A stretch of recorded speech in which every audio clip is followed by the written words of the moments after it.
கடவுள் அமைத்து விட்ட மேடை எனக்கும் கல்யாண மாலை.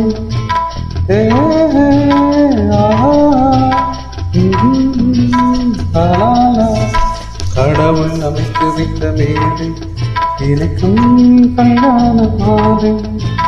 இன்னாக்கு என்னாரென்று எழுதி வைத்தானே தேவன் என்று.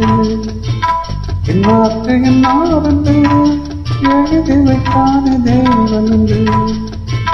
கடவுள் அமைத்து விட்ட மேடை எனக்கும் கல்யாண மாலை. நான் ஒரு விகடகர், இன்று நான் ஒரு கதை சொல்வேன். ஓங்கிய பெரும் கார்